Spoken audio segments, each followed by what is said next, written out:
I apologized for the appearance of my daughter-in-law, which my mother-in-law found displeasing.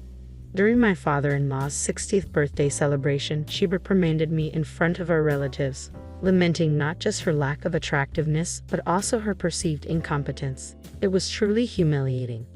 I found myself wondering where my usually supportive husband was during this ordeal. Was he occupied with our daughter? His absence was conspicuous. Upon my arrival at my in-laws' home, feeling ready to enjoy the festivities, my mother-in-law suddenly complained of chronic back pain, rendering her unable to participate. Consequently, she entrusted all party preparations to me. As the event progressed, she continued to denigrate me in front of our gathered relatives, casting a shadow over what should have been a joyous occasion. It felt as though the lively atmosphere had turned somber, resembling more of a funeral than a celebration. Then, breaking the uncomfortable silence, my father-in-law stood up. "Is that all you have to say?" Little did anyone know, this seemingly innocuous question would set off a chain of events beyond imagination. My name is Sarah, and I'm 35 years old. 6 years ago, I tied the knot with Michael, my husband, who happened to be 3 years my junior. Together, we have a delightful 5-year-old daughter.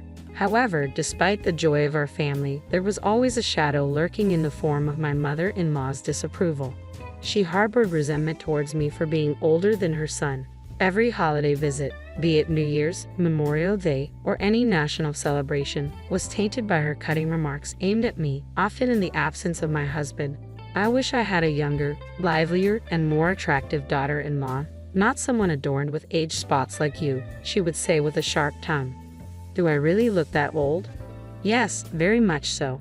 Haven't you noticed your own reflection in the mirror every day?" Receiving criticism about one's appearance can be deeply hurtful, especially for women. Despite this, I tried to brush it off, considering our limited interactions occurring only a few times a year. However, instead of diffusing the situation, my nonchalant response seemed to further provoke her. "You're remarkably thick-skinned for a woman of your age. It's irritating how you remain unaffected by my words. You lack even a trace of humility," she continued, her words growing harsher with each exchange. Yeah, was all I could muster in response. How should I confront my mother-in-law, whose words always leave me speechless?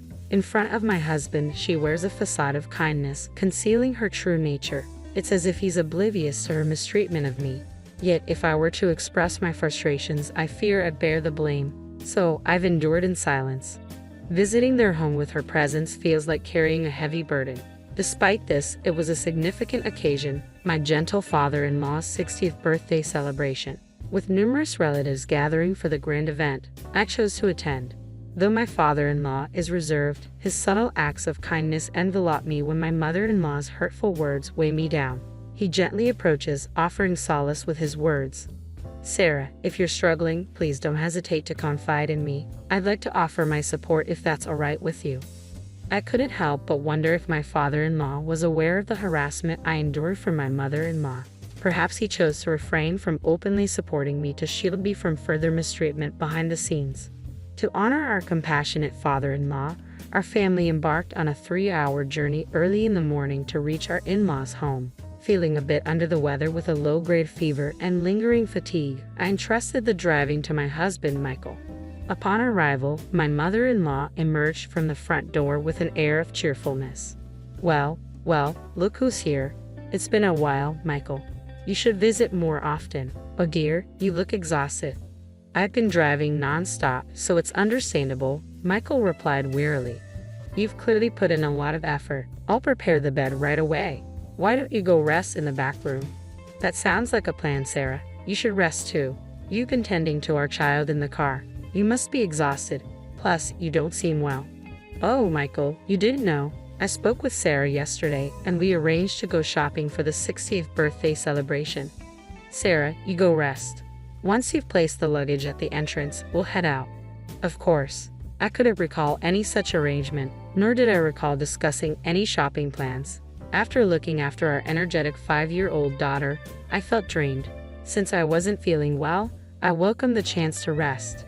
"Since Sarah isn't feeling well, let her rest. You can handle the shopping, but this is your father's special occasion. I want to pick out the finest ingredients with Sarah. Sarah, you'll stick to our plan, won't you?" She had a knack for presenting excuses that left me no room for refusal. After dropping off the luggage, she grabbed my arm forcefully and directed me back into the car we had just exited. With an intense glare, she snapped, "You don't need rest right now." But almost instantly, her demeanor softened into a broad smile as she exclaimed, "Thank you for driving this. I really appreciate it." Knowing my mother-in-law's temperament, opposing her at that moment would likely ruin the entire day. With reluctance, I found myself settling into the driver's seat. "I'm feeling all right, Michael. You take a break. I'll accompany mother-in-law for shopping." Attempting to hand her daughter over to Michael, my mother-in-law swiftly intervened, taking the child from my arms and settling her into the child's seat before shutting the door firmly. Taking care of the child is a mother's responsibility. "Well then, Michael, we're off." As she settled into the passenger seat, her previously sweet demeanor vanished, replaced by a harsh tone as she began to chastise me. "So, you can't even manage to care for your own child? Quit relying on Michael for everything. You're nothing but an incompetent daughter-in-law, aging before your time." What was truly unsettling was her ability to maintain a sugary facade while my husband, Michael, remained within earshot, completely oblivious. "Wave goodbye to this microwave," she quipped as we embarked on the drive in my husband's unfamiliar car towards the bustling supermarket. Predictably, my mother-in-law wasted no time before launching into a lecture. "You'll regret lounging around while my son drives, mother-in-law," I retorted weakly. "Please refrain from such ominous remarks. I've been battling fever and fatigue since this morning. Your poor health stems from your lack of discipline, and your crow's feet, more pronounced. Those cheek spots, darker. It's painful to witness. Your skin has lost its former vitality," she criticized relentlessly. Drained of all energy to counter her harsh words, I merely nodded as we reached the supermarket. This is utterly exhausting. How do daughters-in-law worldwide endure such treatment from their mothers-in-law? My spirited mother-in-law sprang out of the car without a word of gratitude, immediately thrusting 2 shopping carts into my hands. "Move faster, you're so slow." Attempting to steer clear of the bustling crowds, I lagged behind, but she surged ahead, filling the carts with extravagant items like USDA prime beef, crab, salmon roe, and melons. She then proceeded to toss in unnecessary items. "Mother-in-law, do we really need all of this right now? I've already decided, we're stocking up so we won't have to make frequent trips. You should have known that without my having to tell you." Feeling utterly helpless, I allowed her to dictate the shopping list. By the time we finished, the carts were overflowing. "Let's head to checkout. Move quickly now, no dawdling." Despite her haste, when it was time to settle the bill at the checkout counter, my mother-in-law made no move to retrieve her wallet. "Mother-in-law, the payment," I ventured. She kept her hands folded behind her back, unmoving. When I pressed her again for the money, she shot me an angry glare. "You should foot the bill for everything." "Excuse me," I stammered. "As a wife, it's your responsibility to cater to your husband's family. Don't be miserly, just pay up." Reluctantly, I ended up covering the entire bill at the register, totaling $300. With no cash on hand, I had to charge it to my credit card. As a part-time worker trying to support my child, this financial blow hit hard. What made matters worse was that I had brought $300 as a birthday gift for my father-in-law's 60th birthday, but now I couldn't use it. This expense meant tightening our belts even further in the future, adding to the already heavy burden. I wonder how I'll break this news to Michael. If I were to speak up about this treatment, my mother-in-law might cause a scene.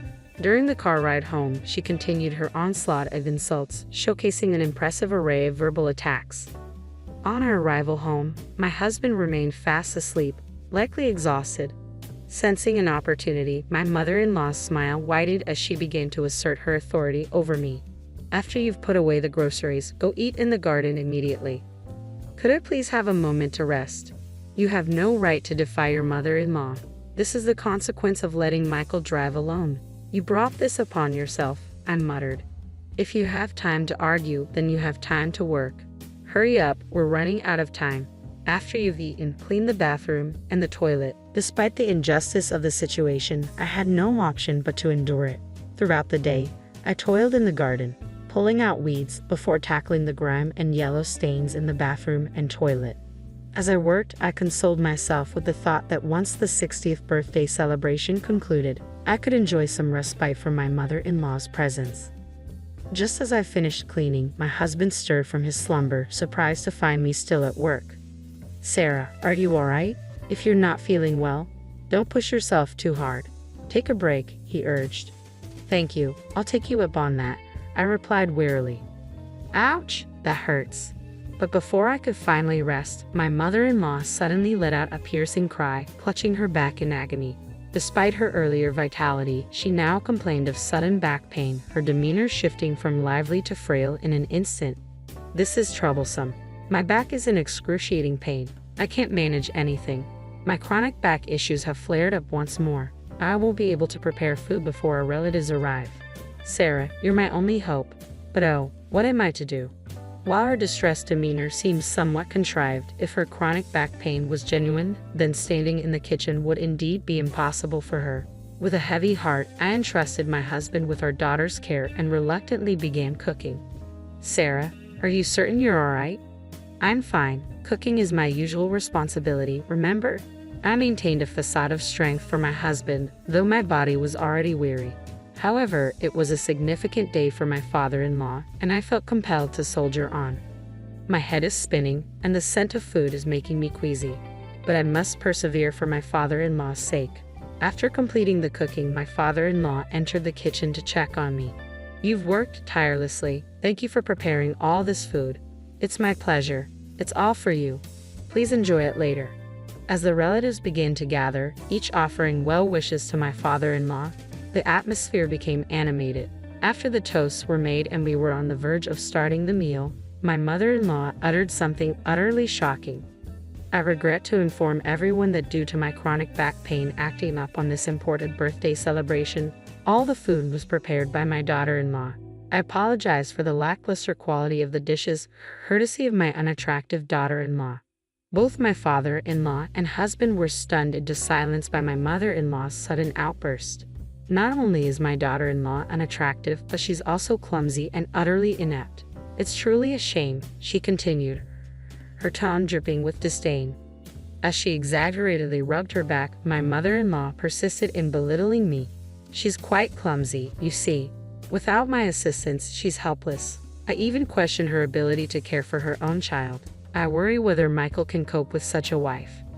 What should have been a joyous occasion swiftly descended into a somber atmosphere, reminiscent more of a funeral than a celebration. My typically supportive husband, who should have been caring for our daughter, was conspicuously absent. Then, in a moment that shattered the tension, my father-in-law, who had been silently observing, rose to his feet.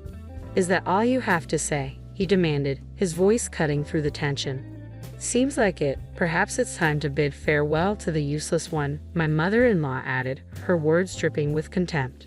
In that instant, my husband strode into the room, carrying our daughter in a suitcase. His expression was unusually stern. "Dad, as you suggested, I've packed her belongings," he declared firmly. My mother-in-law's smile hinted at satisfaction. "Sarah, it appears you're being shown the door," she taunted. But to her astonishment, my husband handed the suitcase to her. "What?" My father-in-law's booming voice delivered the final blow. "Take that and leave this house immediately." Despite her initial confusion, my mother-in-law swiftly grasped the gravity of the situation. "Why am I the one being asked to leave? It's Sarah who's incompetent. The bathroom is always covered in mold, the toilet left filthy, and you dare to label Sarah as useless when you hardly lift a finger to cook. And let's not forget how terribly you've treated her. I've had my fill. It's a mother-in-law's responsibility to guide her daughter-in-law. I was merely pointing out her flaws." "Guidance. Please. Do you think we're living in?" my father-in-law began, but the raised eyebrows of an enraged father-in-law left no room for support. Realizing she wouldn't garner any sympathy from him, my mother-in-law resorted to her usual theatrics, turning to my husband and bursting into tears. "Michael, don't get the wrong idea. Someday, we might have to take care of your father, right? So, I was trying to teach Sarah how to be a good wife, as difficult as that may have been. Taking care of him, that's a joke. I won't be fooled by you anymore. You've been mistreating Sarah all along, even today." Despite feeling unwell, she still came to celebrate Dad's 60th birthday. "Sarah volunteered to join the celebration, didn't she? Don't deny it. And you made her foot the bill for the groceries, didn't you?" I found a receipt from today in her bag when she was trying to get candies for our daughter. It clearly shows Sarah paid with her credit card. I just asked her to pay because I didn't have any cash on me. I was planning to reimburse her later, honestly. Really? If I hadn't noticed, you would have stayed silent about it. I've ignored the typical mother-in-law and daughter-in-law conflicts, but you've crossed a line. I'm tired of living with such a spiteful old woman. Witnessing my husband and father-in-law turn away from her, my mother-in-law reverted to her usual theatrics, blaming me with all her usual dramatic flair, tears streaming down her face. No, I haven't vocalized it, but it's undeniable that you've been mistreating me, isn't it?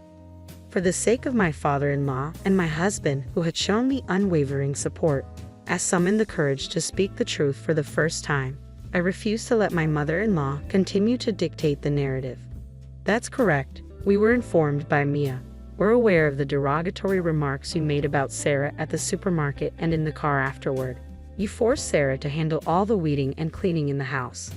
Yeah, Grandma was mean to Mommy. She made her clean lots of things. You can't just dismiss a child's words. Maya doesn't lie. Let's review the dash cam footage. That should clarify everything. Excellent suggestion, Sarah. I'll do that right away. Ignoring his mother's protests, Michael strode out to the parked car, starting the engine and pulling up the dash cam footage. The latest model, equipped to record both the road and the car's interior, provided crystal clear visuals, including facial expressions. It's all there. She said those things. I murmured. I'm appalled, echoed everyone as they watched the footage unfold. This is utterly unacceptable. Unbelievable. Meanwhile, my mother-in-law, who had remained inside the house, adamantly denying any wrongdoing, began to panic as tension thickened, rushing barefoot toward the car. Stop this immediately. Don't watch. But no amount of shouting could halt the revelation. With all her transgressions laid bare, my mother-in-law stood speechless, stunned into silence. That's when my father-in-law casually handed her a single piece of paper. I filled out my portion. You just need to complete yours and submit it. What? Is this a divorce form? I had to prepare it just in case. I never imagined I'd have to use it. Never darken my doorstep again. Wait, I promise to change. Promises won't suffice, Sarah. Please find it in your heart to forgive me. Seeing my mother-in-law plead for forgiveness, tears streaming down her face, was a pitiful sight.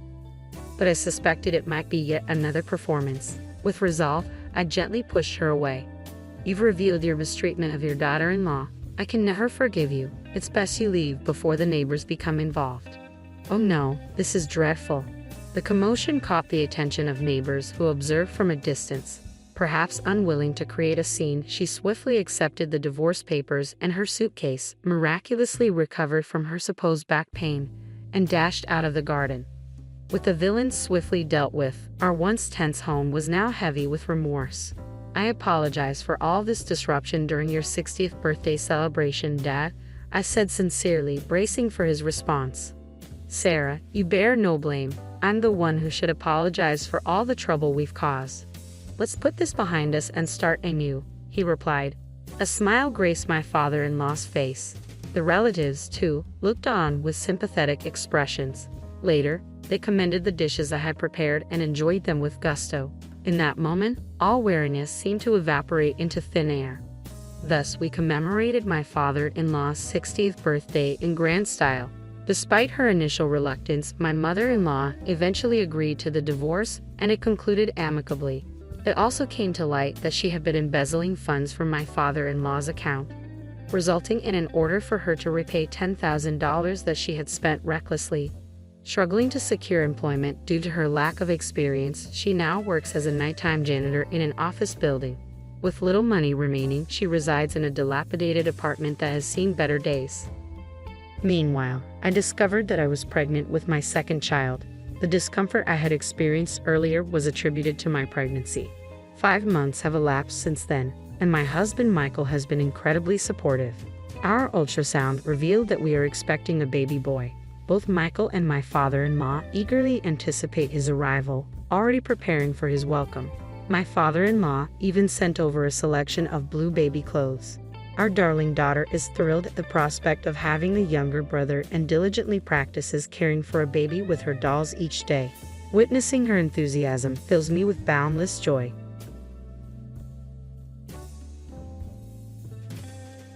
What is going on? Putting mom in a storage shed. Oh, that. I just got tired of taking care of her. I can't help it, okay? What? Are you kidding me? When I went to my mother-in-law's house to take her to the hot springs, we found her trembling in the storage shed in a pitiful state. I was speechless at my sister-in-law's inhumane actions and the appalling conditions she had subjected my mother-in-law to. Little did I know that divine retribution was about to befall my sister-in-law. I am a 46-year-old housewife, and my husband is also 46. We have a son who recently moved out to attend college in another state. I had expected him to attend a local university and live with us for a few more years, even after starting his career. However, children often leave the nest earlier than their parents anticipate. Unexpectedly, my husband and I found ourselves with more free time, just the two of us. How about we go on a spa vacation this long weekend? My husband suggested. Lately, he's been coming home early, likely due to recent changes in the work culture. He also seems to be going out for drinks a lot less. That sounds wonderful, I replied. Our first trip alone since our honeymoon, right? Not just vacations. I can't even remember the last time we went out to eat, just the two of us. It's been that long. Yeah, but how about inviting your mom this time? I suggested, surprising my husband. Although we're both in our 40s and still physically capable of taking care of my mother-in-law during the trip, we've declined her invitations multiple times since our son started grade school, often using parenting as an excuse. My husband had also been declining due to work commitments. Without opportunities like this, we might grow distant from her. After I explained my reasons, my husband agreed. My mother-in-law currently lives with my sister-in-law and her husband, so we decided to reach out to her. I thought it might be better handled between women, so I called my sister-in-law. Perfect timing, she said. We were about to go on a trip and didn't know what to do with mom. Luckily, I found someone who can take care of her. We were on speakerphone because my husband wanted to speak to his mother. When my sister-in-law made her self-centered comment, he was livid. Hey, what the hell do you mean by that? He demanded. Oh, would you look at the time? We're going to miss our flight. My sister-in-law brushed off his concern, emphasizing her own busyness and abruptly ending the call. What the hell is my sister doing? Is mom okay with her acting like that? My husband fumed. The excitement of reuniting with his mother after so long was overshadowed by growing anxiety. We need to go there right now, he declared urgently. The in-laws' house is situated in the same city, though our neighborhood is a newly developed area that has expanded over the last 2 decades. In contrast, the vicinity around their home still boasts houses dating back to the 1920s. Although my sister-in-law and her husband moved in with my mother-in-law and renovated the house, it retains an old-world charm. After a 20-minute drive, we arrived at the in-laws' house. We could see the roof, but the front door was locked, and our attempts to call and knock went unanswered. I tried reaching Lisa to inquire about a spare key, but couldn't get through. Our anxiety grew as we frantically searched around the mailbox, under plant pots, and in other possible spots for a hidden key. Suddenly, out of the corner of my eye, I saw a figure. John was exploring nearby when he also noticed it. Could she be in here? He murmured, peering into the shed. Then he shouted in shock. I hurried over and found my mother-in-law wrapped in cardboard, shivering uncontrollably. Mom, I exclaimed. She was barely dressed, barefoot with disheveled hair and a pale face. Her skin looked dry, and there was an unsettling odor. Her appearance was less concerning than her well-being. How long had she been left in this state? We need to warm her up quickly. I know, damn it. Should we break the window to get in? John suggested urgently. Hold on, what about the backyard window? It might be open, I proposed. The backyard was shielded from the street, offering a chance that they might have forgotten to secure it. John hurried over and, as I had hoped, found the window unlocked. He entered the house, unlocked the front door, and brought his mother inside. From then on, we operated with seamless coordination, like a well-rehearsed team. I warmed the room while John wrapped her in blankets. I changed her clothes while he prepared the bath. As I bathed her, he readied the bed, and together we settled her in. Oh, it's so warm. It's like heaven, his mother murmured, closing her eyes as she seemed to drift off to sleep. "Your mom should have a family doctor at her age, right?" I suggested, contemplating the urgency of the situation. We needed medical assistance but couldn't locate her room. As I searched for a change of clothes for her, I couldn't shake an uneasy feeling. It became evident we were facing a life-threatening scenario, prompting me to borrow clothes from Lisa. Despite her extensive wardrobe, none of the clothes seemed suitable for my mother-in-law.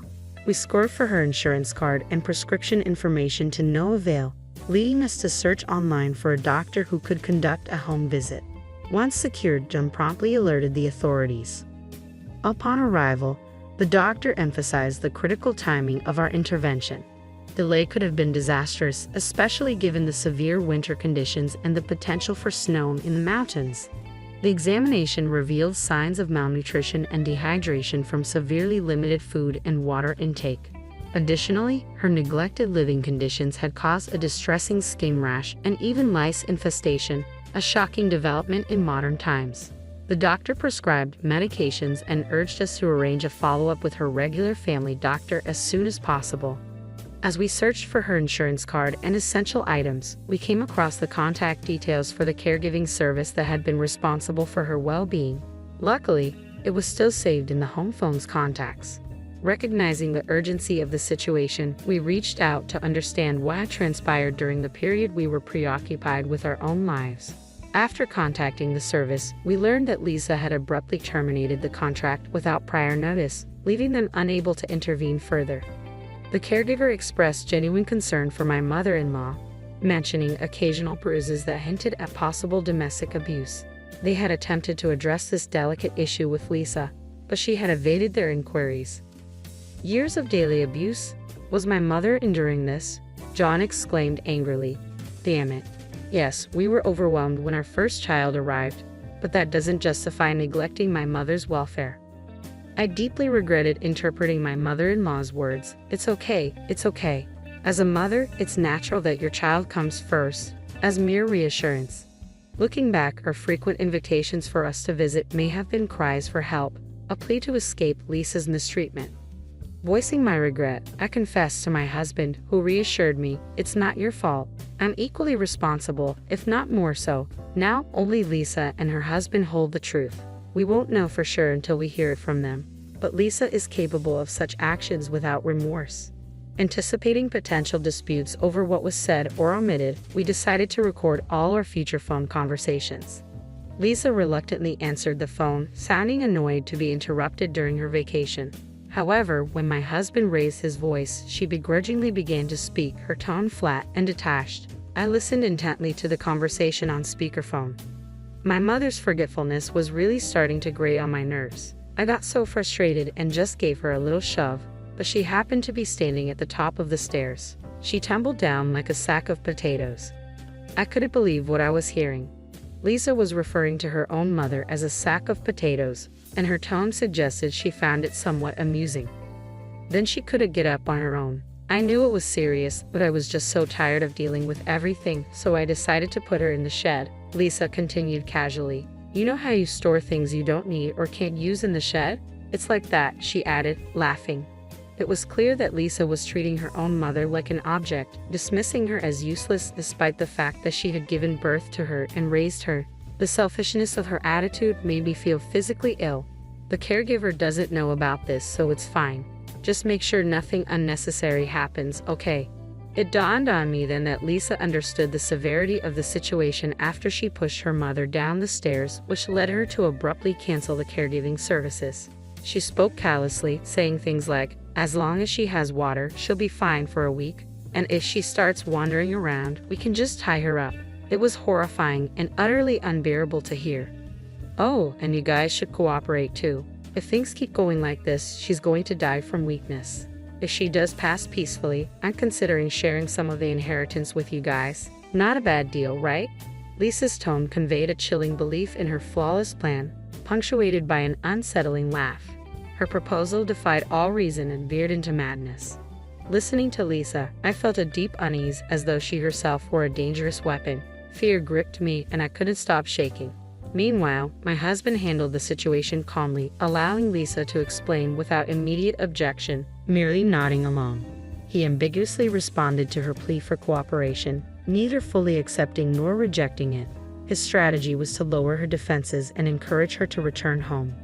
Unbeknownst to Lisa, the police we had alerted had already arrived at her location and were monitoring our phone conversations. They instructed us to extract as much information as possible from her and to prevent her from escaping by feigning agreement with her plans. John, my husband, seemed poised to denounce and condemn Lisa's actions outright. I couldn't bear to witness the anguish on his face again, the strain of suppressing his emotions while listening to Lisa. I fervently hoped we would soon emerge from this sorrowful ordeal. Unaware of our collaboration with the police, Lisa and her husband enjoyed their vacation to the fullest. Exactly 1 week after we discovered their mistreatment of my mother-in-law, they returned home.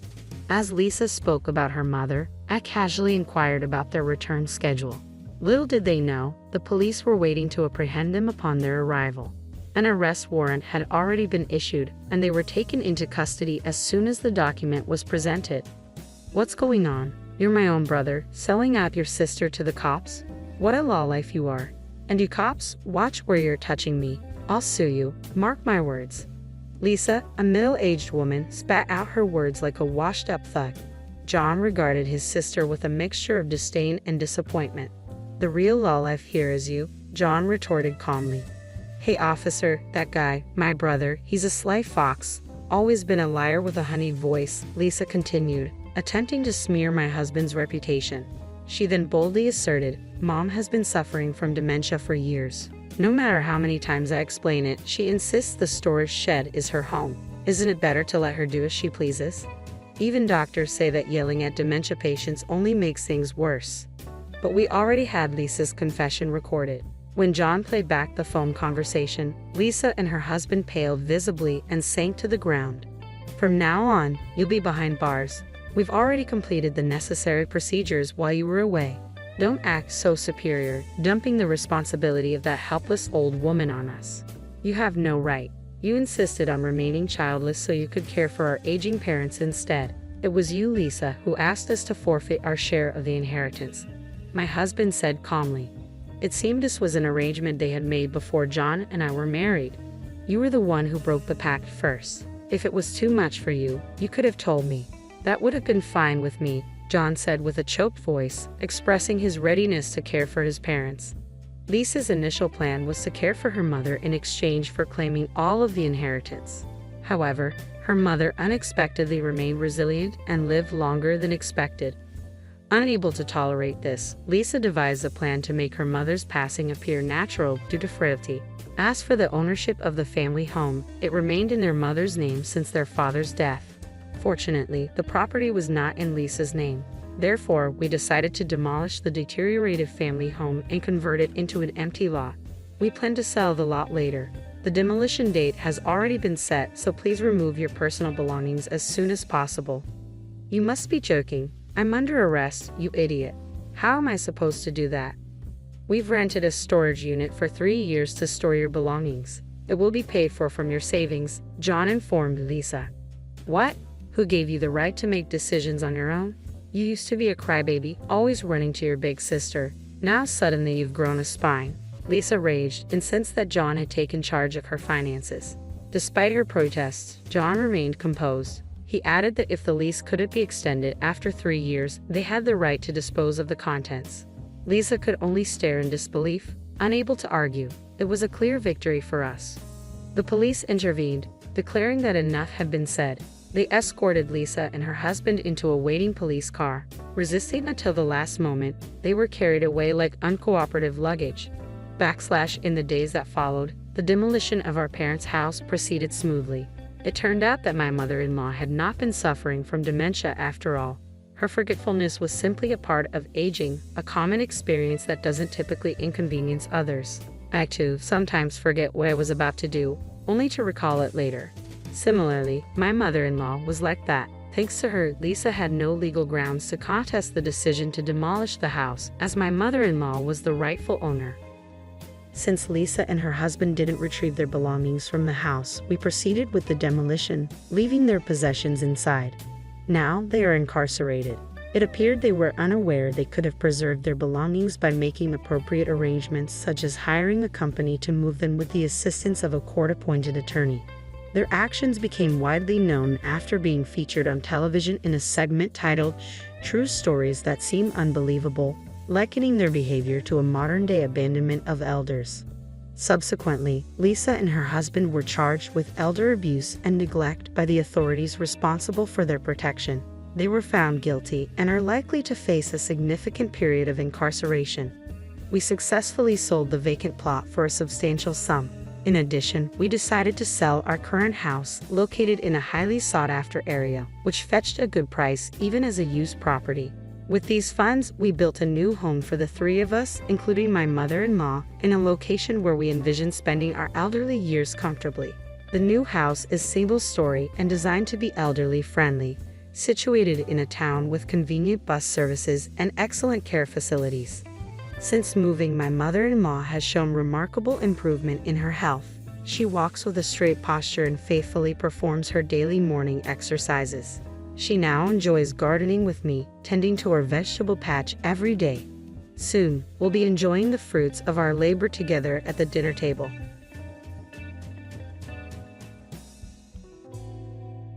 You won't be joining the family trip because it's not fun when there are other people around.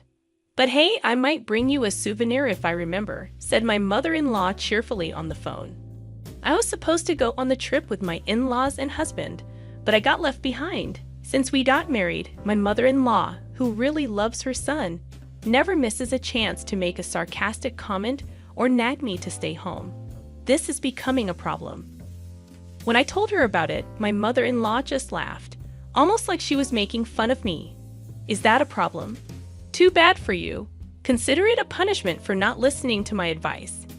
And then she hung up, saying it's not my problem but yours, right? I'm Jessica, a 30-year-old working housewife. I handle household chores and work part-time at the local supermarket.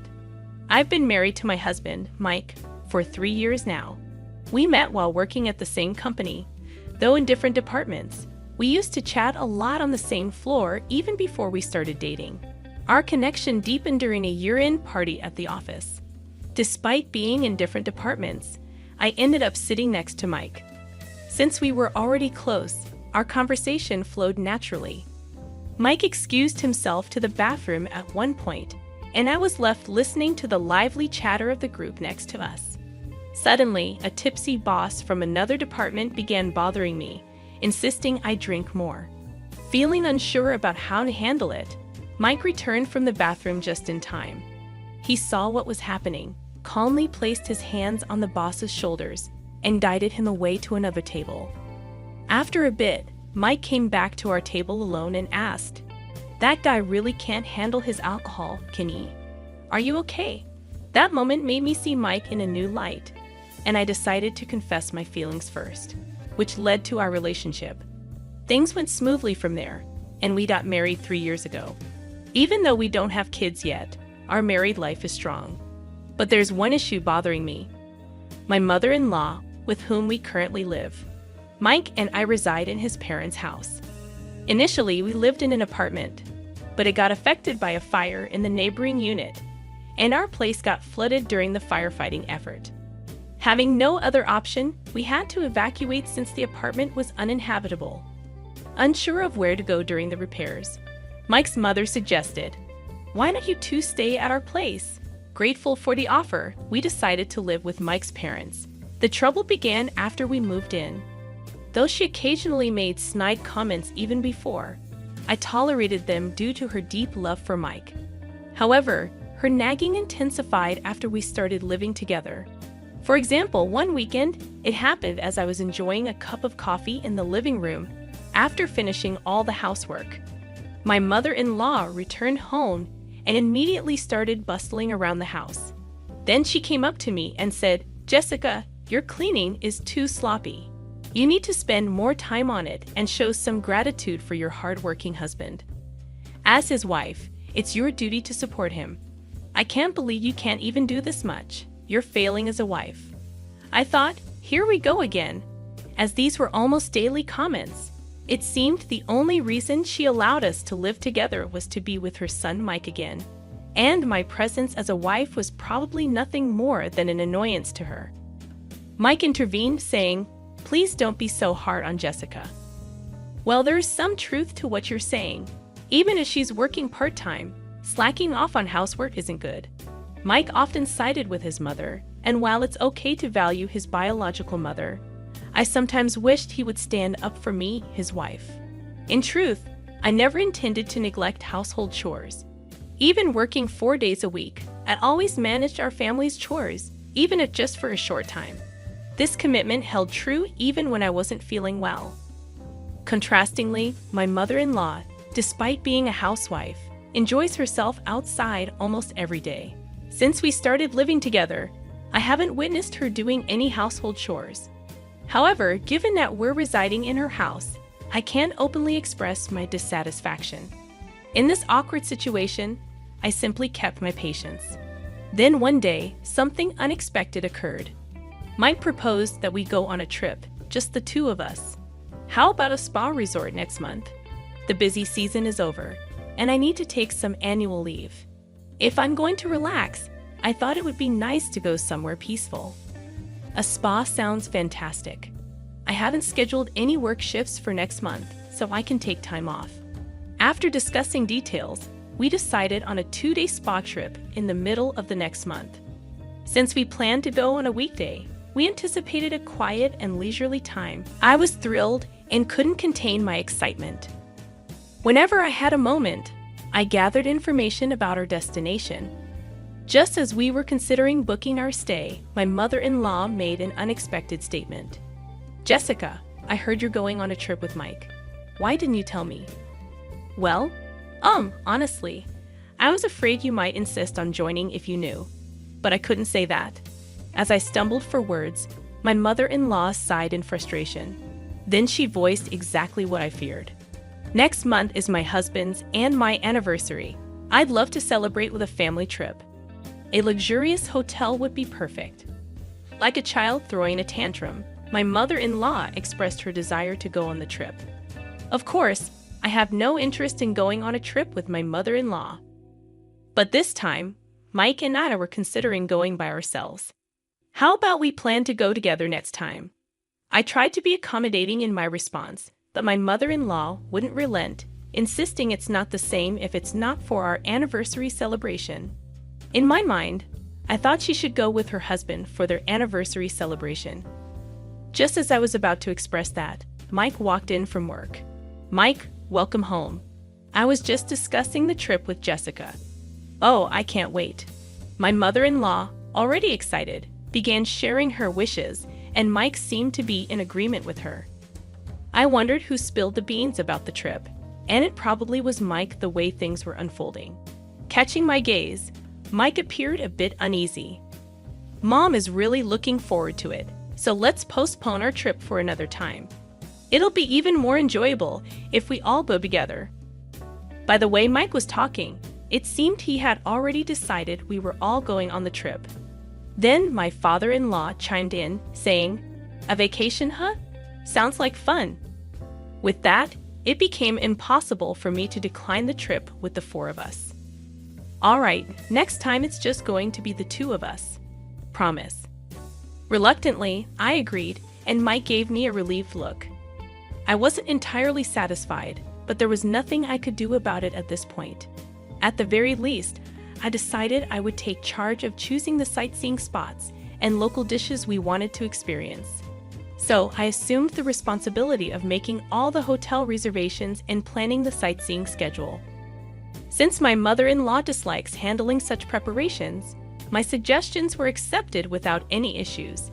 The day of the trip arrived, and I had packed everything, including clothes, the day before.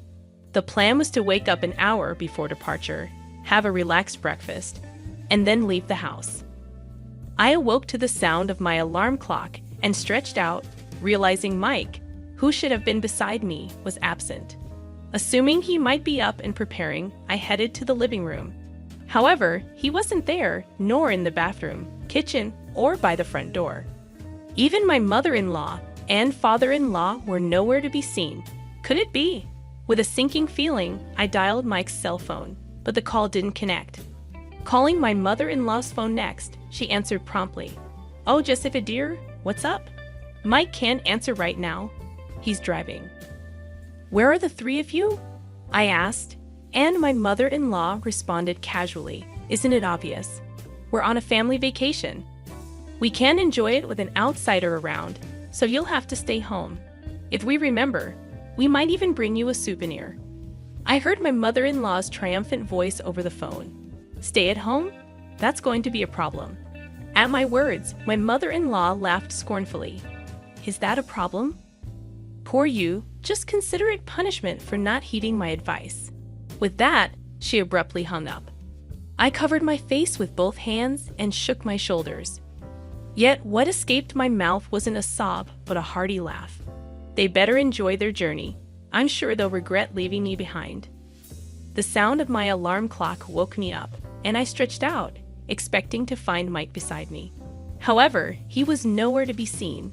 Thinking he might have already gotten up and started preparing, I made my way to the living room. To my surprise, Mike wasn't there, and he wasn't in the bathroom, kitchen, or by the front door either. Even my mother-in-law and father-in-law were mysteriously absent. A sinking feeling crept over me. I dialed Mike's cell phone, but the call didn't connect. Trying my mother-in-law's phone next, she answered promptly. "Oh, Jessica dear, what's up?" "Mike can't answer right now. He's driving." "Where are the three of you?" I asked, and my mother-in-law responded nonchalantly. "Isn't it obvious? We're on a family vacation. We can't enjoy it with an outsider around, so you'll have to stay home. If we remember, we might even bring you a souvenir." My mother-in-law's triumphant voice echoed over the phone. "Stay at home? That's going to be a problem." I retorted, and she scoffed. "Is that a problem? Poor you, just consider it punishment for not listening to my advice." With that, she abruptly hung up. I covered my face with both hands and shook my shoulders. But instead of tears, hearty laughter escaped my lips. They better enjoy their journey. I'm sure they'll regret leaving me behind. Swiftly, I accessed a hotel booking site and secured a reservation at a lavish hotel in the tourist spot scheduled for today. Additionally, I booked a table at a restaurant for a delightful solo dinner experience. After a quick attire change and applying makeup, I had breakfast, thinking, all right, time to have fun. Grabbing my luggage, I hopped on the train. Armed with researched tourist spots I longed to explore, I embarked on a solo trip with a clear goal in mind.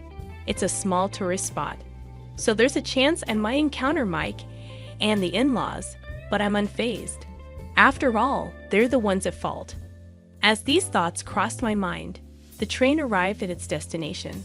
From here on, I would let go of concerns about my mother-in-law and Mike, focusing on relishing the experience to the fullest. With this mindset, I ventured into a charming boutique, savored tea in a trendy cafe, and interacted with the locals, thoroughly enjoying my solo adventure. As night fell, it was time to check in. The hotel I had chosen ranked among the top luxury establishments in the area. I felt the need for a drastic change to rejuvenate myself. Walking through the automatic hotel doors towards the check-in counter, a woman's loud voice caught my attention. "Why can't we stay here? We're willing to pay." Upon closer inspection, I realized it was my mother-in-law causing the commotion. Naturally, they couldn't stay, as this wasn't the hotel I had booked for the four of us. Watching from a safe distance, I noticed Mike spotting me and exclaimed, "Hey Jessica, what's going on? We couldn't stay at the hotel you had booked, so we had to find another hotel, and they're full." As he approached me aggressively, my mother-in-law did the same, her face turning beet red with anger. Well, that's to be expected. They won't hand over the keys unless the person who made the reservation is present. It's a security measure. I did warn you, didn't I? At this point, they finally seemed to grasp their foolishness, exchanging glances in utter disbelief. Just as they were about to cause more chaos, several hotel staff members rushed over. The sight of my mother-in-law being gently but firmly escorted out of the hotel was rather comical. Remember this, we will stay in a place far more luxurious than this hotel. Feeling somewhat relieved, I decided to proceed with my check-in, leaving my accommodation-less mother-in-law and Mike behind. After completing the check-in process, I was escorted to my room. With its immaculate decor and opulent interior, it felt like I was in a dream. After placing my luggage down, I opted to explore the hotel. After a leisurely stroll, I returned to the check-in lobby, where guests kept arriving. I settled on a sofa and lost myself in thought for a while. As I sat there, a pair of young women settled beside me, animatedly sharing their impressions of the hotel. Their conversation took an interesting turn. "Hey, have you heard about the hotel near the station? There's a pretty spooky rumor going around. Supposedly, you can hear hallucinations in the second-floor room, and all your belongings get stolen. And not just that, there's even a case where someone died, and nobody knows who did it to this day. We're fortunate to be staying here, aren't we? Is that for real? But why hasn't anyone been arrested? You call the police in a situation like that, right? Well, there are rumors that the hotel staff are involved too. So creepy. What a chilling story." Glancing at the time, I realized it was nearly the hour for my dinner reservation. I swiftly got up and hurried to the restaurant. Ah, that was so satisfying. After relishing dinner, I returned to the hotel, took a relaxing bath, changed into my pajamas, and was watching TV when my smartphone notified me of an incoming call. "Hello, we found a hotel we can stay in. It's super comfortable. Too bad you can't stay here with us. Well, we'll enjoy it twice as much for you, so no worries." It was my cheerful mother-in-law on the line. "Huh, is that so? You're fortunate to have found a place on such short notice." My response was nonchalant, prompting my mother-in-law to continue. "Isn't it? It's quiet and easy to spend time because there are hardly any other guests. It's close to the tourist spot and is a beautiful hotel. I wonder why that is." That's when it dawned on me. Could it be the hotel near the station? That's right. What about it? I recalled the unsettling story I overheard in the hotel lobby before heading to dinner. "I think you should run." While I didn't necessarily believe the rumor, there's often a grain of truth in these tales. However, my mother-in-law dismissed my comment with laughter. "Are you jealous of us staying at a good place? Well then, be regretful. Bye." Once again, she unilaterally ended the call, and I had no desire to call her back. Having offered my advice and fulfilled my duty, I powered off my smartphone. I wanted to enjoy my relaxation time without any further interruptions. After that, I spent a leisurely evening and peacefully drifted into a comfortable sleep. The next day, after checking out of the hotel, I visited the tourist spots I missed the day before and returned home as the sun was setting. Light spilled from the windows of the house, indicating the return of the three of them. "I'm home." I deliberately announced my return in my usual manner. Upon opening the door to the living room, all three started talking simultaneously. Though taken aback, I managed to calm them down. Then my mother-in-law began recounting the incident from the previous night. After the three had gone to sleep, there were rustling sounds, and my mother-in-law reported hearing someone entering the room. Paralyzed by fear, she quietly stayed in bed as the intruder seemed to wander around the room for about 10 minutes before departing silently. Relieved, my mother-in-law went back to sleep, only to wake up the next morning and discover that all their belongings, including wallets and smartphones, were gone. The only items left were the coin pouch and key holder that Mike had placed in his jacket's inside pocket. In a state of panic, they reported the incident to the hotel staff, only to be coldly told, "Please pay for the room at least," without any effort to involve the police. Faced with this dilemma, the distressed trio used the remaining coins in Mike's possession to make a call from a public phone to a nearby relative, seeking assistance. Fortunately, the relative arrived promptly, covering the hotel charges and ensuring their safe return home. While they mentioned intentions to report the incident to the police soon, their frustration turned towards me. "If only you had earnestly warned us to leave, we wouldn't be in this mess." Exactly. You share some responsibility for this, Jessica. What do you plan to do about it? Yet, if my in-laws hadn't left me behind for their trip, this wouldn't have occurred in the first place. When I candidly expressed this sentiment, Mike erupted in anger. Shut up, you're just the wife. Don't get cheeky. We're getting a divorce. I can't put up with you anymore. I was too stunned to respond. Silently, I went to our bedroom, retrieved something from the cabinet, and returned to the living room to reveal it to Mike. Divorce. Fine by me.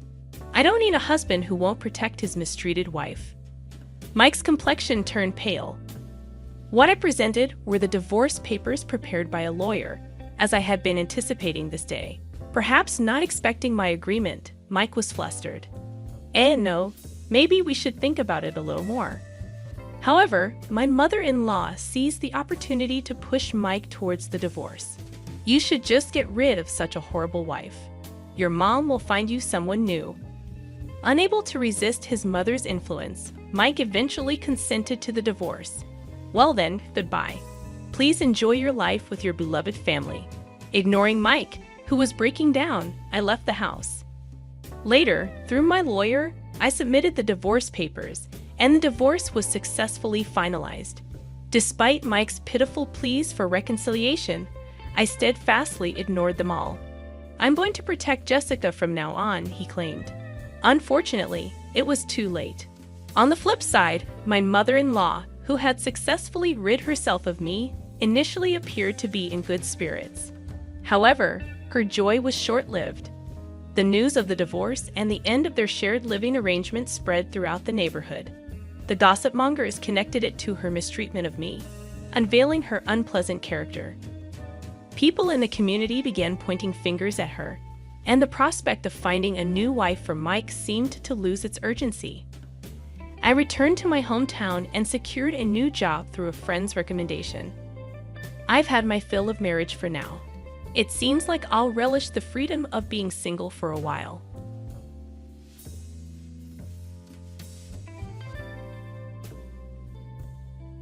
On the day we were supposed to leave for our honeymoon, he handed me divorce papers.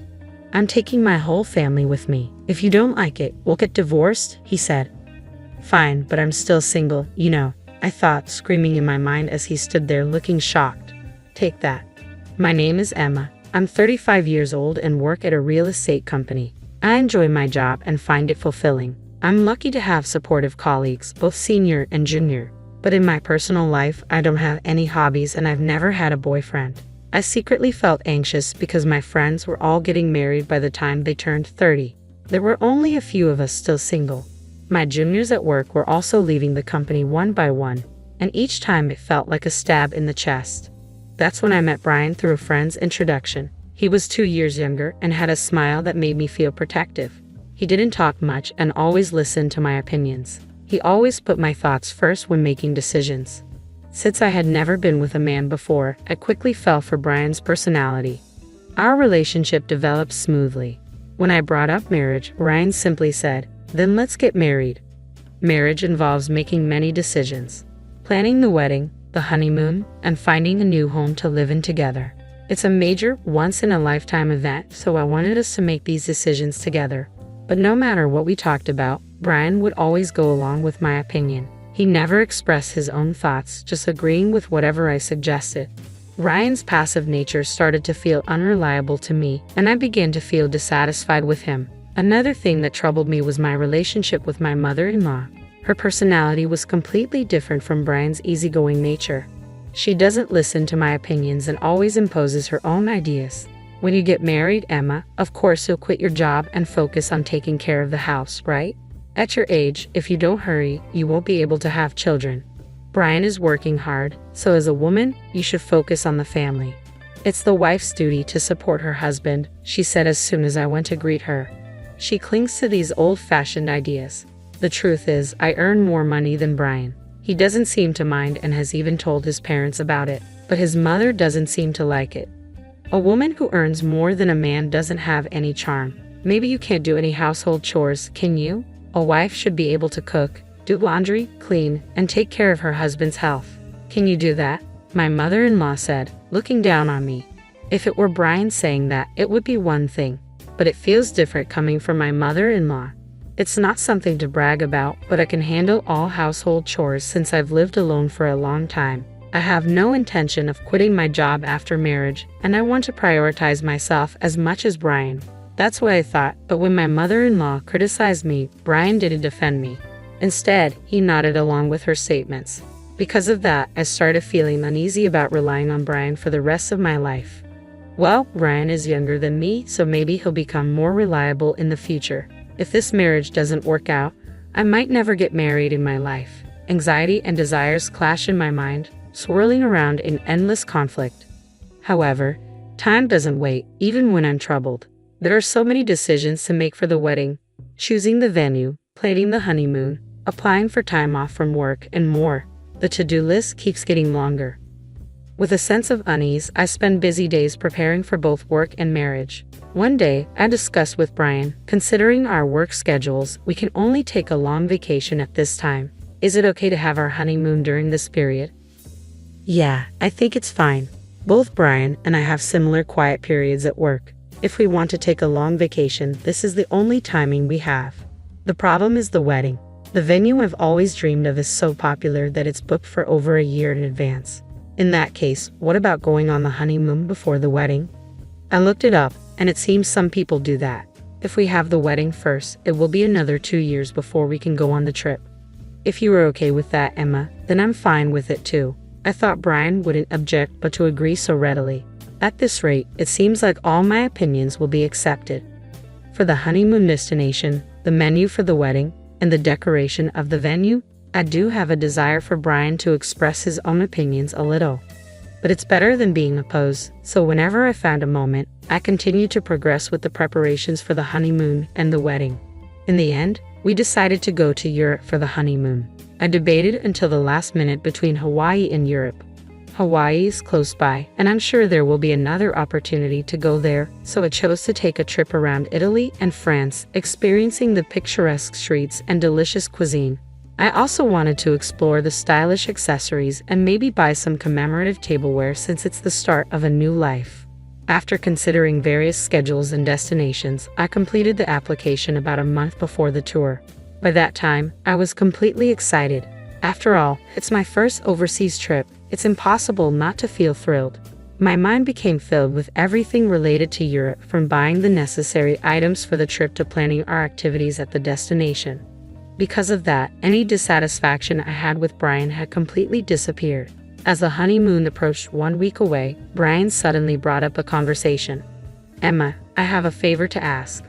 A favor that's unusual. I wonder what it could be. It's rare for Brian to ask me for something. Could it be about the trip? Did he find a place he wants to visit? What is it? What's wrong? I asked, filled with anticipation, and he innocently made the request. I want to go to St. Taylor when we're in Paris. Mom really wants to go there. What? My mother-in-law? Wait a minute, what do you mean? I couldn't catch up with this sudden situation, but Brian replied as if it were obvious. Huh?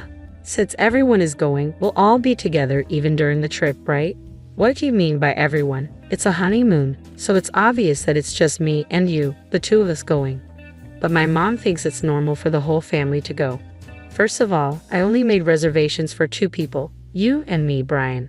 The tour deadline was 7 days ago, so today is the last day to register. Regardless of whether we go together or not, I only booked for 2 people, so there's no way we can go. If you ask the travel agency, they can figure something out. As I was dumbfounded by his statement, the intercom in the house rang. On the intercom screen, I saw the figure of my in-laws. Without caring about my surprise, my in-laws entered the house carrying a large number of bags. Ignoring my objections, my mother-in-law's eyes sparkled as she announced, I thought I'd leave the luggage here since we are leaving soon. I'm so excited. Then Brian said, just leave the luggage here, and started leading my in-laws into the room without my consent. Wait a minute, I tried to stop him in a hurry, but my mother-in-law stared at me sharply. Oh, what is it, Emma? I hope you're not suddenly saying I don't want to go together now. I didn't agree to go together in the first place. I immediately retorted, but my mother-in-law paid no attention, saying, you heard it just now, didn't you? But Brian always thought we would go together with you, right?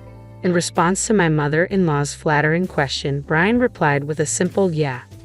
Taking advantage of his affirmation, my mother-in-law began to deny me. It's normal for the husband's parents to go on the honeymoon. Though you have such common sense, I hope you won't have any unpleasant experiences during the trip being with you. Since it's a special honeymoon, we want to make good memories, right? I'll make sure to drill common sense into you during this week before we go on the trip. It's supposed to be a special honeymoon. Drilling common sense into me, it felt like everything was being ruined. I clearly felt my blood boiling. Mother-in-law, this is a honeymoon, you know? Normally it's supposed to be just the husband and wife going, right? I desperately held my ground. If I continued to listen to my mother-in-law's side, it would affect the future. I wanted to avoid that at all costs. However, my mother-in-law stubbornly refused to compromise. Not only that, she started to deny me. The husband's parents are supposed to go on the honeymoon together. It's just common sense. I can't believe you dislike being with us. I thought we would become a family, but our common sense is different. You don't like me, and nothing seems to match. How sad. As if she had been hurt herself, my mother-in-law lowered her eyebrows in an artificial manner. The end of her words, "how sad," contained an underlying smirk. I was convinced that she was deliberately trying to trap me. That's how certain I was. Even Brian, without questioning, began to blame me based on my mother-in-law's words. Emma, what the hell? They're my parents. It's okay to go on a honeymoon together, isn't it? It's impossible. We've already made the reservations for 2 people. Besides, I've never heard of families accompanying a honeymoon trip, I declared, and Brian shouted angrily, as if picking a fight. I never thought you hated my parents so much, Emma. That's it. Just leave for today. He looked at me as if he couldn't believe what he was seeing. As Brian spoke, a wicked smile formed on my mother-in-law's face. Why does he always take his mother's side without listening to his spouse's opinion, especially at a time like this? I wanted him to support my views. Before I could even react to his words, I found myself pushed out to the entrance. Just before the door closed, I caught a glimpse of my mother-in-law's smug expression. I was left outside, unable to do anything but stand there. Why am I being treated like the bad guy? Why does everything have to be ruined, including this precious trip? Frustration and sadness overwhelmed me, and tears began to flow. A few hours later, I received a message from Brian. I want you to see if it's still possible for them to join the tour. If not, we'll cancel this trip and apply for a tour where all 4 of us can go. Please think rationally. If you reconsider, we can figure it out properly. I don't think I'm in the wrong, so I have no reason to apologize or respond. Brian must be angry too, because there was no contact after that message. Time passed, and the day of our honeymoon departure finally arrived. I couldn't imagine enjoying it in this state, but we had been preparing for this honeymoon for a month. I couldn't refuse. As I prepared to leave the house with a heavy heart, the intercom rang. Brian had come to pick me up. We hadn't seen each other since that incident, so I didn't know what kind of face to put on. The fact that he came to pick me up meant that he still intended to go on the trip. But he didn't have a single suitcase with him. Instead, he handed me a divorce paper. After hurting my parents, you still intended to go on this trip, didn't you? I'm taking my entire family on this honeymoon. If you don't like it, let's get a divorce. My mom said it would be better that way. Saying that, he thrust the divorce paper in front of me. In that moment, I finally realized what kind of person he was. I thought he would listen to my opinions and prioritize me, that he was kind. But that wasn't the case. This man is just someone without his own opinions, and he prioritizes his family over me. That's Brian. As I came to that realization, I felt my feelings for him cooling down. Even if I were to marry him, I couldn't see myself overcoming the many challenges that awaited us in the future and becoming a family with that mother-in-law. It was an impossible scenario. Determined, I pointed at the divorce paper in front of me and said, "Sure, but I'm still single, you know." "Huh?" Brian exclaimed, clearly surprised by my words. "Single? What do you mean?" "Weren't you listening? We talked about going on the honeymoon but delaying the registration until the day of the ceremony. I made sure to get your permission, Brian. You know that, didn't you forget? The marriage certificate is still in the drawer, and you even said, if you were fine with it, Emma, then I'm fine too." "That's right. Divorce or not, we're not even married yet. There's no problem with going on the honeymoon with my maiden name." Perhaps he remembered my words as Brian's expression suddenly changed. But immediately, he turned red and raised his voice in frustration. Are you out of your mind to give up on marriage just because of a honeymoon? Get a grip, I responded, matching Brian's intensity with my own strong voice. This is the result of me being rational. I've been so desperate to get married that I couldn't see reality clearly. I don't think I can be happy marrying someone who doesn't listen to the opinions of their future spouse and doesn't support them. I'd rather stay single for life. Thanks for making me think that way. I keenly felt that this saying was true. Hey Emma, let's calm down and start over from scratch, okay? He looked like he was about to cry. His pleading voice trembled. But I won't be fooled anymore. I will break free from this guy. Without realizing it, I found myself shouting loudly at Brian. If you're so eager for a family trip, why don't you go with your family of 3? But you'll have to plan everything from tour reservations to the itinerary by yourself. After always depending on others, it's time you experience the challenges yourself. If you think you can handle it, go ahead, you indecisive man, I said as I pulled the marriage certificate from the drawer and tore it to shreds in front of Brian. He was stunned by the sudden turn of events, his mouth hanging open. My determination overwhelmed him completely. Now, do you understand how serious I am? I won't accept a future in the dark. It's over between us. Why don't you hurry back to your beloved mommy and cry to her, you mama's boy? With that, I left Brian dumbfounded, slamming the front door behind me. Given his demeanor, it wouldn't be surprising if he did go cry to his mother. Afterward, I called the tour company to cancel our reservations. Since it was a same-day cancellation, we were hit with a 100% cancellation fee. I billed Brian for the entire amount because he was the reason our honeymoon fell apart. It felt like the right consequence. Later on, Brian blamed me for the failed marriage and spread rumors about it among our friends and family. However, it seemed no one sympathized with him. Instead, his actions labeled him as an unconventional mama's boy, and he was disliked by many. When I told my parents about the divorce, they were initially surprised but quickly accepted it. Marriage isn't the only path to happiness. Your happiness is what matters, Emma, my mother reassured me. I couldn't have been more grateful for her support. As a side note, since then, I've discovered a new passion for traveling. I didn't want to waste the vacation time, so I embarked on my first solo trip. International travel was a bit challenging at first, but I found peace exploring historic cities I'd always dreamed of visiting. Being alone is surprisingly enjoyable, I realized during my historical adventure. Thanks to that trip, I've embraced solo travel fully. Whenever I have time off, I'm already planning my next overseas journey. I've started a life where I'm not defined solely by marriage, but by my own experiences and happiness.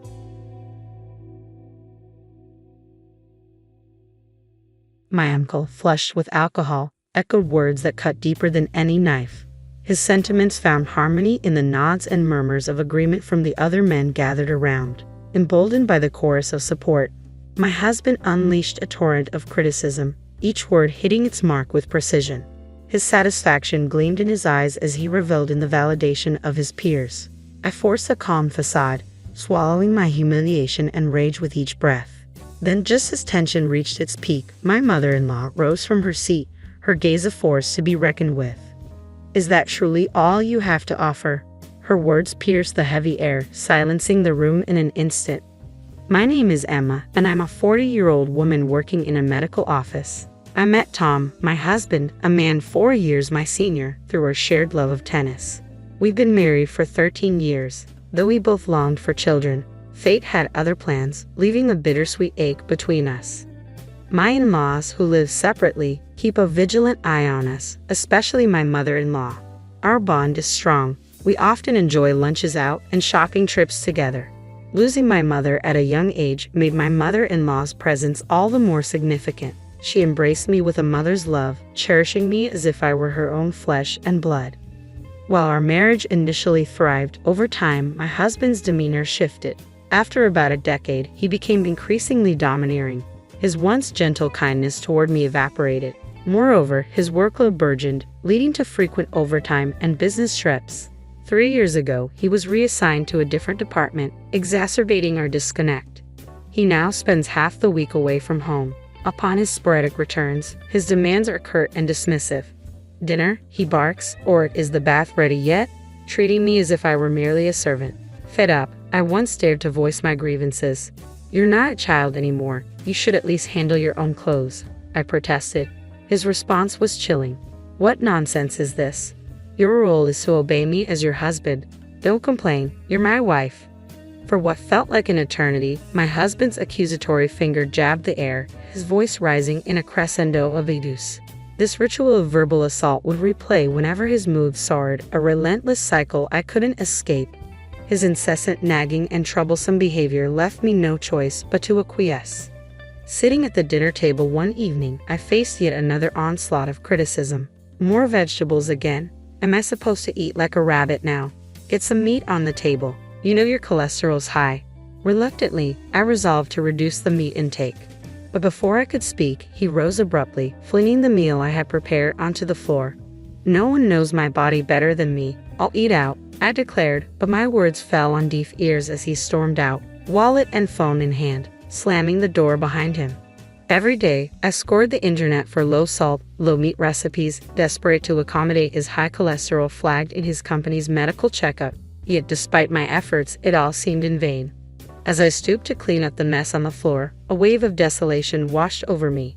3 hours later, my husband returned, his tune merry, his senses dulled by alcohol. In resignation, I retrieved his coat from where he carelessly flung it, only to catch a whiff of grilled meat mingled with a perfume unfamiliar to me.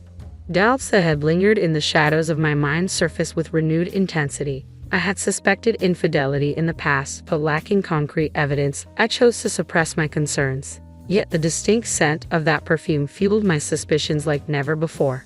From then on, whenever my husband's temper flared, he would vanish without explanation, returning home only to rush into the shower. Each time, the telltale fragrance lingered in the air, a haunting reminder that something was amiss. Soon, his careless whistling in the shower would be silenced unless I confronted the truth lurking within his coat. Bolstered by my growing conviction of his infidelity, I resolved to gather evidence to confront him. 3 weeks later, on New Year's Day, we made our customary visit to my in-law's home, where relatives congregated for the annual celebration. The table was adorned with a feast prepared lovingly by my mother-in-law, a colorful array tempting the senses. Amid greetings exchanged and well wishes shared, my husband's discontent simmered just beneath the surface. "Don't hold back, Emma. Dig in," my mother-in-law encouraged, to which I gratefully replied. Yet my husband's gaze bored into me with disapproval as I savored the meal, appreciating the effort put forth by his mother. "Where are the chopsticks?" His voice pierced the air, breaking the harmony of the gathering. Hastily, I fetched them from the kitchen, presented them to him, only to be met with another demand.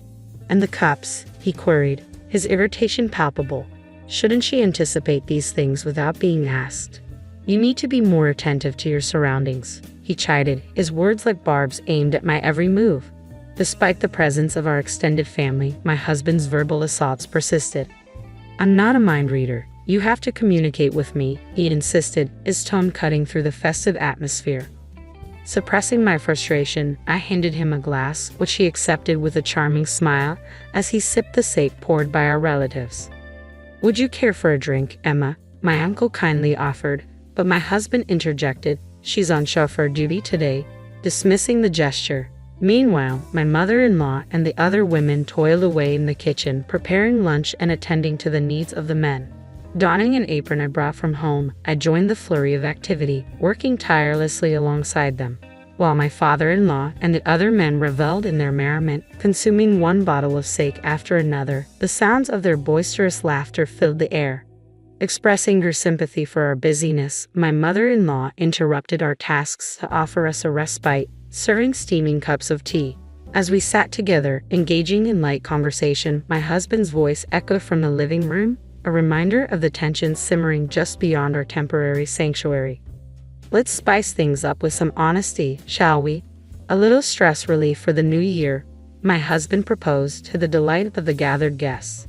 "The loser of a round of rock, paper, scissors gets to spill the beans," he declared, his words slurred from alcohol. "That sounds like a riot," my mother-in-law chimed in, her interest piqued. Little did she know, I had my own agenda for this New Year's Eve gathering. As the game commenced with enthusiastic shouts, I seized the opportunity presented by my husband's unexpected suggestion. Retrieving something from my bag, I discreetly tucked it into my apron pocket. Amidst the raucous game, the losers vented their frustrations about work and bosses, met with sympathetic nods and murmurs of agreement. "It's all too true," the chorus of listeners echoed. Finally, it was my husband's turn to air his grievances, having lost the game of rock, paper, scissors. Anticipation and anxiety knotted in my stomach as I awaited his revelations. "My complaint is that my wife lacks attractiveness, and her cooking leaves much to be desired." My husband's words struck me like a bolt of lightning, leaving me reeling in shock. My father-in-law, clearly uncomfortable, hastily cleared his throat. "But when you two tied the knot, you couldn't stop praising her beauty and culinary skills," he interjected, attempting to diffuse the tension. "That was ages ago, Dad. Nowadays, she serves up bland dishes filled with nothing but leaves like rabbit food." My uncle's demeanor darkened at the revelation. "It's unacceptable. As his wife, she should step up her game." His sentiments found resonance among the men present. Unbeknownst to them, I had dedicated countless hours pondering my husband's health and meticulously planning our meals. Yet their words flowed freely, oblivious to my efforts. Overwhelmed by a cocktail of embarrassment and fury, I longed to escape.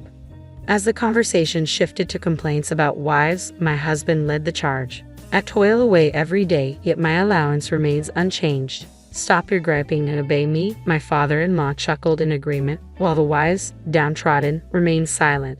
Then it was my husband's turn once more. "Everyone else is blessed with children," he declared, "but my wife is defective, incapable of bearing offspring."